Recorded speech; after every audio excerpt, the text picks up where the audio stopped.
Coverage you can count on. KOMU 8 News starts now.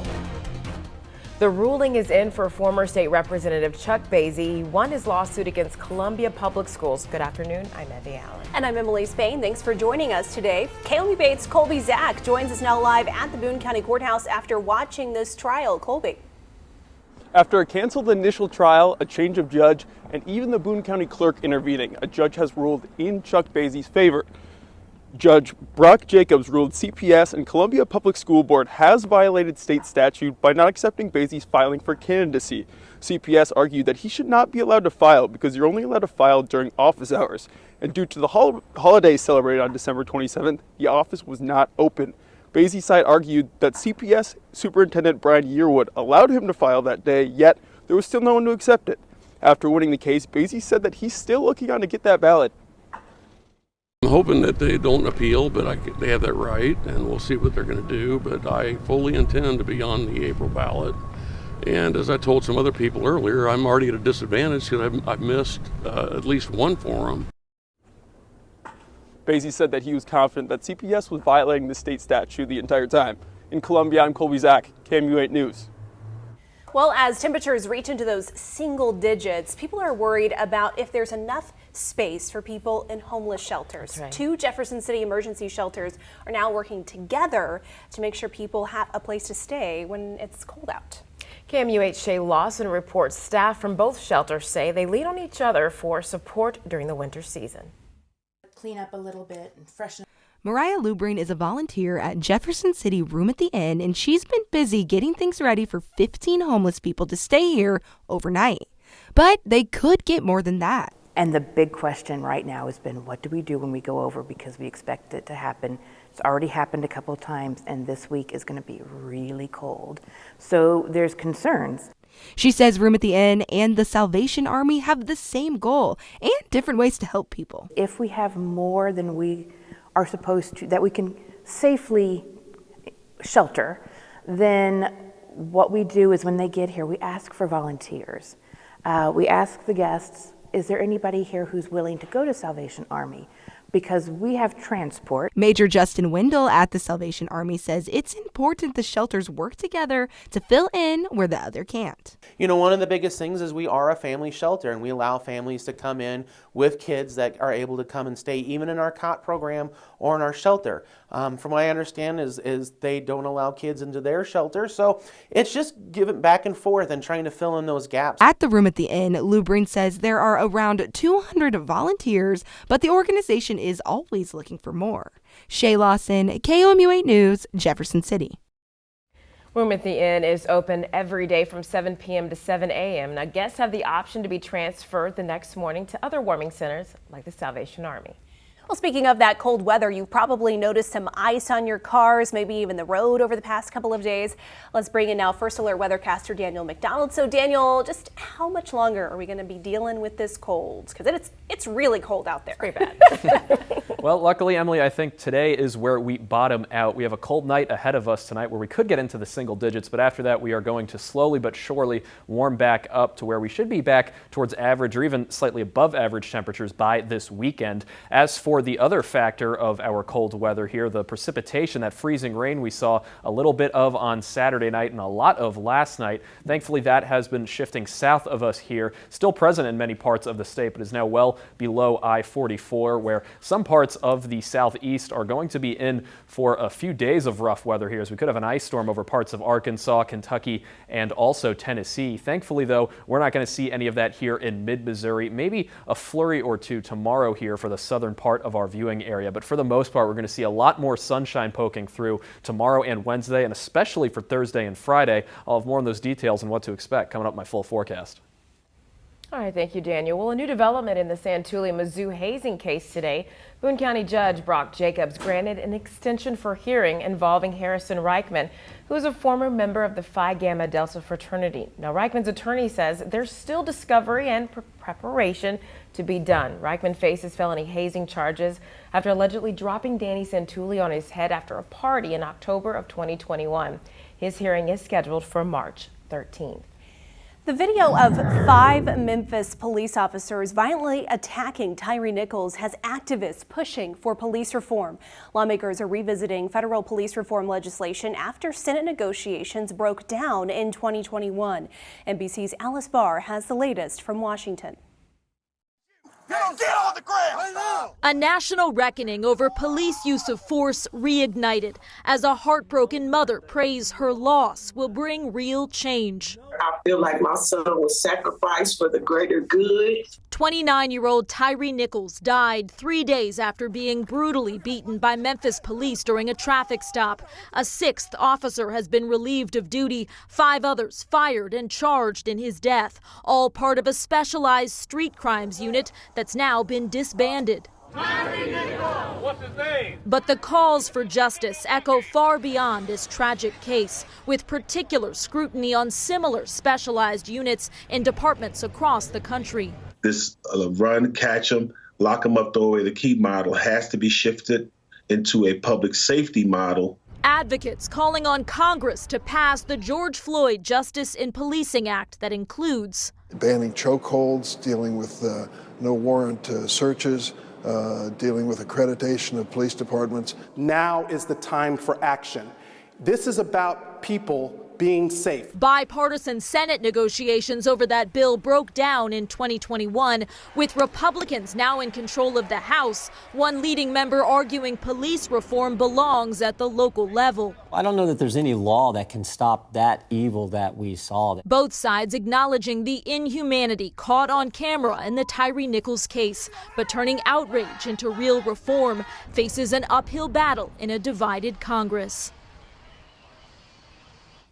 That was Alice Barr with NBC News reporting. The Congressional Black Caucus has invited Nichols' family to the State of the Union address next week. The caucus also asked to meet with President Biden this week to talk police reform. Well, students returned to Rich Neck Elementary in Virginia today. Now, it's been nearly 1 month since a 6-year-old shot his teacher inside the classroom. Children faced new safety protocols as their parents dropped them off. They had to arrive without a backpack because the school provided them with clear ones. Now, the school is also sending packed lunches through a metal detector. The police chief says the #1 concern is for parents and kids to feel safe back at school. We've got to move forward. And the #1 concern for me now is parents coming back, bringing their kids back to school. Now, one grandparent of a student says it's important to educate ourselves and our kids about the new reality we live in. It is the world we live in, unfortunately. We have to teach our children. It starts from home. Regardless of the issues that they say the child had, we still have to teach them. We have to teach them, and it starts from home. Teacher Abby Werner is no longer in the hospital. She was shot in the chest by the first grader on January 6th. We'll plan to fly anytime soon. Well, flying out of Kansas City is about to look much different. Find out why after the break. Plus, if you are planning on heading to the Super Bowl, we'll have a look at just how much that might cost you coming up. And temperatures aren't just cold here in mid-Missouri, really all across the Great Plains and Midwest. Denver, Colorado currently at 0 degrees, but we're going to warm up in the coming days here as we get some warmer air filtering in. Details on what to expect coming up. Taking a live look over the Missouri River Bridge there at Roachport. Your time is 5:07 on your Monday. This is KOMU 8 News, first at 5, coverage you can count on. Here's what's happening right now. The new airport terminal in Kansas City will open February 28th. The Kansas City mayor just made that announcement for when the date will be that the airport's new ticketing hall will open. Here's a look at that newly completed project. The new terminal is 1 million square feet and has 40 gates. The project took $1.5 billion with a B. An open house will be held with the public at the terminal on February 18th. The existing terminals will see their final departing flights on February 27th. Well, United States Senator Josh Hawley introduced a bill to reduce insulin prices. He announced the CAP Insulin Prices Act in a press release today. It would set a $25 out-of-pocket cap for a monthly supply of insulin through private health plans. It would also lower the out-of-pocket cap to $25 for people on Medicare, and it adds a ban on health plans suggesting insulin products that are not best for the patient. If passed, the new laws would take effect at the beginning of next year. A big win for the Chiefs means big bucks for tickets. How much you might have to pay for Super Sunday next. And road conditions have improved greatly over the past couple of hours after a night of freezing rain. But whether or not we can get some more in the near future, all of more on coming up.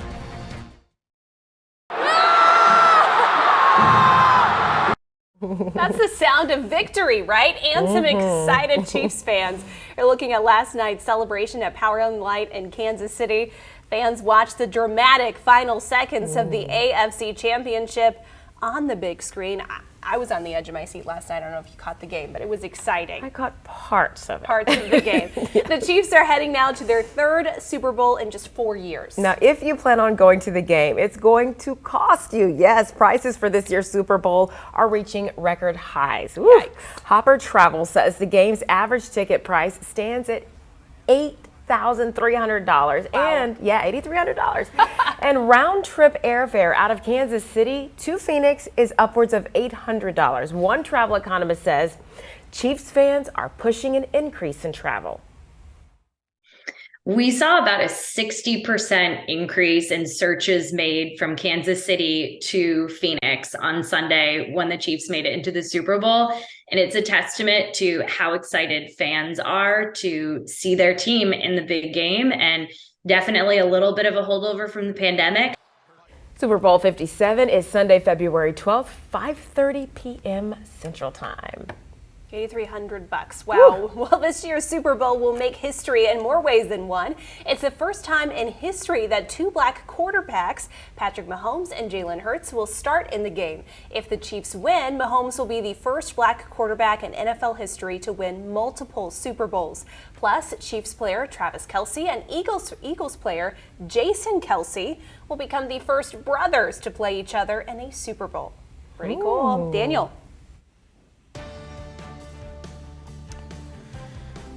Well, looking at our 24-hour temperature change map, we can see that things aren't all too different than they were from a day ago, signaling the fact that we are almost done with our temperatures dipping below here, that freezing line. We've had highs only in the 20s again today, and we're likely expecting at least one more day of that, but we are going to be warming up here in the near future. The cold front that brought a lot of this cold air is now pushing off well to the east, where a lot of those lower values are now being observed well to our southeast, and some warmer values out to our west. But again, it's going to be a little bit of a slower warm up here, a more gradual and not a very rapid change to get back to those even average or even above average temperatures that we observed this past weekend. Looking at our current temperature here, we're still in the lower 20s to upper teens for most of the area, not changing all too much from what our high temperature has been observed at just a few hours ago. As we head into tonight, we're not expecting temperatures to dip down all too much here, mostly staying in the teens for a large part of the area. But a couple of us could get into the single digits, though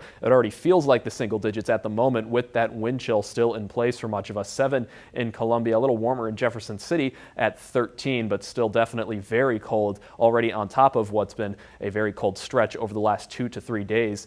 Our wind chills over the next 24 hours, though, are expected to stay fairly strong here. I think we'll be waking up tomorrow morning to, once again, temperatures feeling like they're in the single digits, but by the afternoon on Tuesday, I think we'll have that wind chill die down a little bit as the wind speeds out of the north also die down, and we'll see values much more in line with what the actual observed temperature will be, though as you can still see, it'll be very cold once again in the middle 20s or so for that time. Over the next couple of days, though, as I mentioned, we are going to warm up here. I think that big jump we'll take is going to be from Tuesday into Wednesday, and then another one here as we head into Thursday, where we might get above average for the first time in a couple days. After that, I think we'll stay around that point before maybe into the first or second half of next weekend we could return to the upper 40s to lower 50s, what we observed over this past weekend, and have much more sunshine there along the way, because we're not really expecting any further chances of precipitation here over the next couple of days. Certainly not any freezing rain in our near future. Maybe a slight chance tomorrow on Tuesday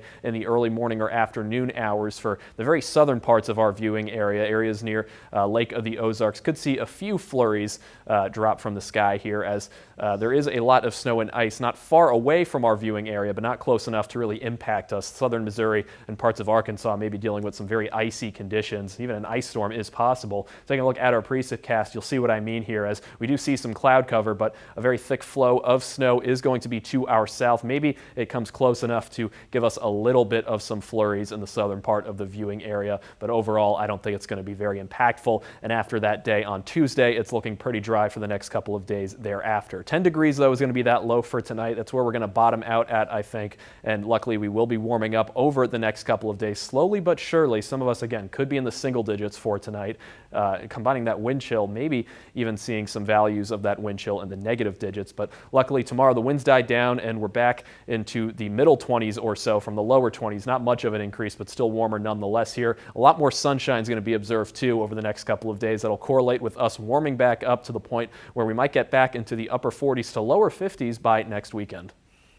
All right, thank you, Daniel. Well, coming up, what steps the FFA is taking to prevent another nationwide system failure? Right now we're covering another growing health concern, what we know about valley fever and why cases are now being found beyond just dry deserts, and why using your airline points may require some extra planning. We'll tell you about it ahead on Nightly News. The Federal Aviation Administration announced new safeguards to prevent future system failures. Now, last month, the organization grounded all national air travel after an employee deleted a file in the system. That file was responsible for safety notices to pilots and air controllers. Changes made during system maintenance will no longer be automatically added to the backup system. Well, kids may have lost out on more than 4 months worth of learning. That's according to a new study that looked at COVID-19 causing schools to close. Now, they found learning deficits were worse for children from low socioeconomic backgrounds. The author of the study says students have still not recovered from the setbacks, and the study suggests school districts take steps to add tutoring and learning time, including summer programs or longer school years. If you bought a Celsius brand energy drink or mix anytime from January 2015 to November 2022, you can get a payout. The energy drink company recently finalized a class action lawsuit over its ingredients. Celsius promoted the beverage of being free of preservatives, but turns out the product contains citric acid. If you have a receipt, you can get up to $250. You will have until February to submit a claim. And we'll have one final check of your forecast coming up next. Now for a recap of our top story. Former State Representative Chuck Basie has won his lawsuit against Columbia Public Schools. KOMU 8's Colby Zach joins us live outside the Boone County Courthouse after watching today's trial. Colby. Judge Brock Jacobs ruled that CPS and the Columbia Public School Board is in violation of a state statute and not letting Basie file for candidacy. CPS argued that he should not be able to file because they only accept applications during office hours, and since he technically filed on a vacation day, he should not be allowed to do that. Basie argued that CPS Superintendent Brian Yearwood allowed for him to file on that day, yet there was no one there to accept his application. CPS released a statement a few minutes ago saying that it's pleased that legislature is taking a look at this filing system. Live in Columbia, Colby Zach, KOMU 8 News.